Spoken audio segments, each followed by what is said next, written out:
بسم الله الرحمن الرحیم. محترمو عزتمندو او اوریدونکو کتونکو، یو پیرا نبی کریم صلی الله علیه و آله وسلم حضرت معاذ ابن جبل رضی الله تعالی عنہ ته ډیر زیات نصیحتونه فرمایل. بیا په آخر کې فرمایي چې اے معاذ، الا اخبرك بملاك ذلك كله. اے معاذ، ما چې دل څومره دا نصیحتونه وکړل، ستل دې ټولو نصیحتونو خلاصه خایم. یعنی ستانا په دې یو نصیحت کې ټول دین خایم. عرض کې یا رسول الله، دا خورته خامخا او خایا. نبی کریم صلی الله علیه و آله وسلم خپل زبان اقدس مبارک د سپګوتو کې راونی ول او ته فرمایل كف عليك هذا، فأخذ بلسانه وقال كف عليك هذا. نبی کریم صلی الله علیه و آله وسلم خپل جب مبارک په ګوتو کې راونی ولا او ته اے معاذ، د دې خیال وساته، د خپل زبان خیال ساته. عرض کې یا رسول الله، وإنا لمؤاخذون بما نتكلم. اې دا الله رسوله، آیا د دې مونږ کوم خبرې اترې کو په دې کې ولې مؤاخذه شته؟ نبی کریم صلی الله علیه و آله وسلم فرمایل ومعاذ هل يكب الناس في النار على وجوههم الا حصائد ألسنتهم. حضور پاک تو فرمایل چې اے معاذ، عام طور باندې اکثر چې انسان جهنم ته داخليږي او انسان نه جهنمی جوړيږي، دا خو نه زبان جوړي.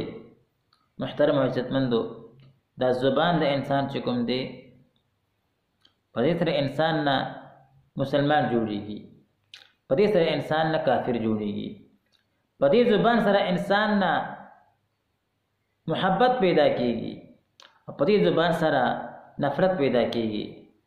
په دې وجه محترمو، نبی کریم صلی الله علیه و آله وسلم فرمایي چې کوم انسان ماته په دنیا کې دا ضمانت راکو چې زب په زبان باندې ګناه نه کوم، نه په چغولي نه کوم، کنځل او غیبت نه کوم، حضور پاک فرمایي چې زه دې انسان ته د جنت ضمانت ورکوم. چې کوم انسان د خپل زبان حفاظت وکوم، یقینا دا انسان خامخا جنت ته داخليږي. محترم عزتمندو، په ټول معاشره کې چې کوم فساد جوړ دی یا جوړیږي، دې بنیاد هغه د زبان غلط استعمال دی.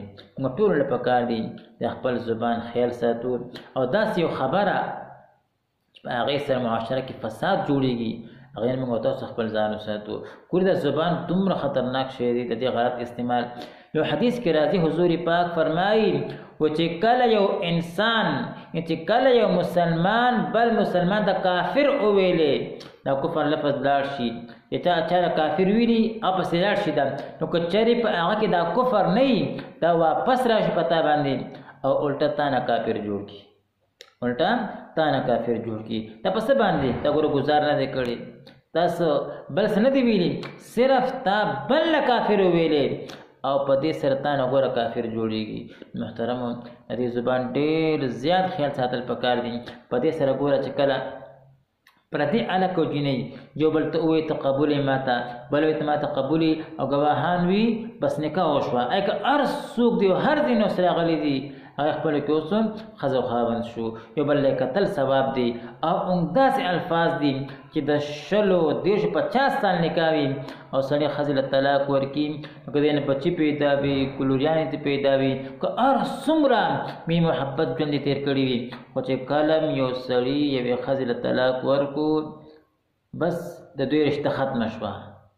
ګوره ګزار خو نه دی کړی، کنځل نه ده کړي، صرف 4 حروف خلینه اوستل، طلاق ته ټکي نو ټول رشتہ محبت هغه ختم شو. اوس یو بل قتل د دوی حرام دي. محترم خپل زبان ډیر زیات خیال ساتل پکار دي.